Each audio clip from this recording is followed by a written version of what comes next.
When is it permissible to do a sex change operation from male to female or vice versa? Question: What is the ruling on sex change operations? Gender reassignment surgery. In the case of necessity, for example, if a child is born and has genitalia that does not match his gender and it is possible to surgically reconstruct it, what is the ruling if this child grows up and becomes transgendered and thus cannot get married? And this is on the basis of medical evidence on which the doctors are agreed. But social standards reject this surgery, and this sex change operation is for the sake of medical treatment. Answer: praise be to Allah. Firstly, it is not possible for anyone, no matter who he is, to change the creation of Allah, may he be exalted, from male to female or vice versa. Whoever Allah, may he be exalted, has created as a male can never become a female who menstruates and gives birth. Yes, the doctors may tamper with him to satisfy his perversion, so that he will think that he has become a woman, but he will never be truly female and will live in a state of anxiety and worry, which may lead him to commit suicide. Secondly, what a person may feel in his mind and heart,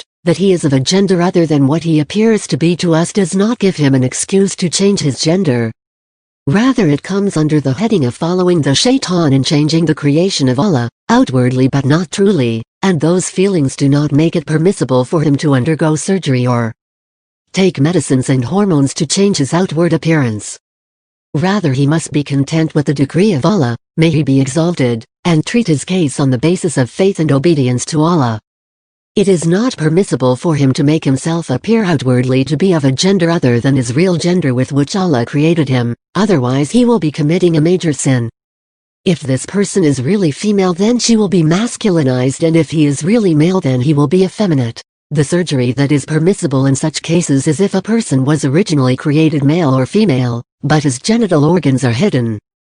In that case, it is permissible to do surgery in order to make those organs appear, and to give him or her medicine or hormones to strengthen the characteristics with which Allah originally created a parent.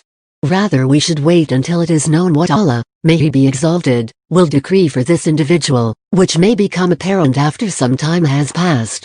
There follows a detailed fatwa from the scholars of the Standing Committee for Issuing Fatwas, who were asked about a case similar to what is mentioned in the question. They replied, firstly, Allah, may he be exalted, says, interpretation of the meaning, to Allah belongs the kingdom of the heavens and the earth. He creates what he wills.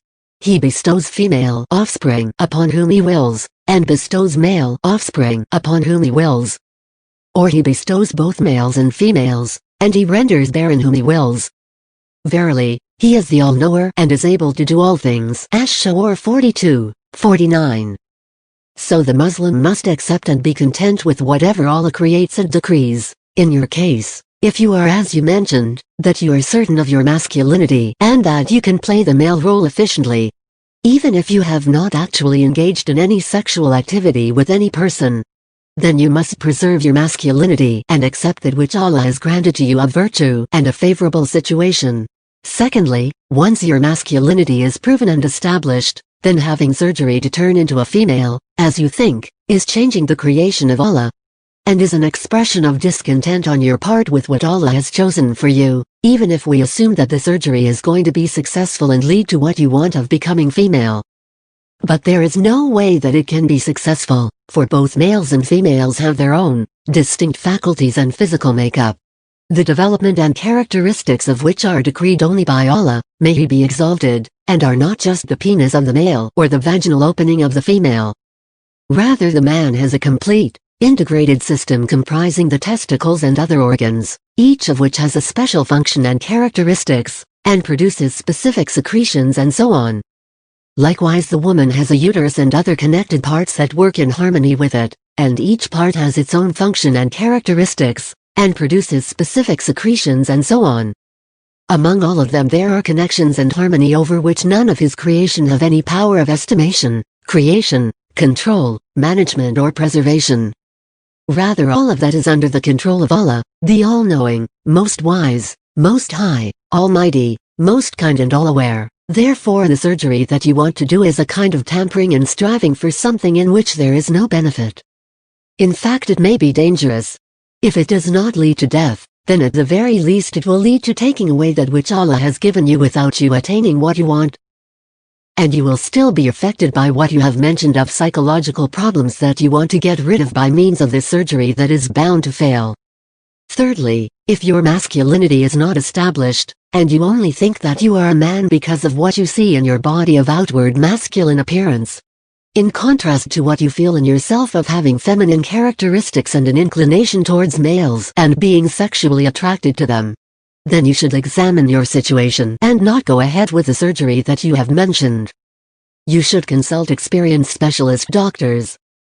If they determine that you are male in outward appearance but are in fact female, then you may submit yourself to their treatment, so that they can bring out your femininity by doing surgery.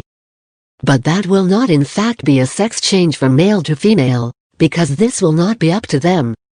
Rather it will be bringing out your true nature and removing what is in your body, and what you feel deep inside you of confusion and ambiguity. But if nothing is clear to the experts, then do not take the risk of undergoing this surgery.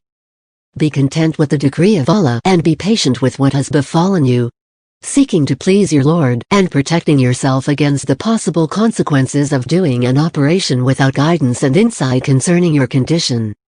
Turn to Allah and beseech Him to relieve you of what you are facing, and to heal you from your psychological problems, for control of all things is in His hand, may He be glorified. And He is able to do all things. End quote. Sheikh Abdel Aziz ibn Baz, Sheikh Abdul Razzaq Afifi, Sheikh Abdullah ibn Qud, Sheikh Abdullah ibn Gadyan.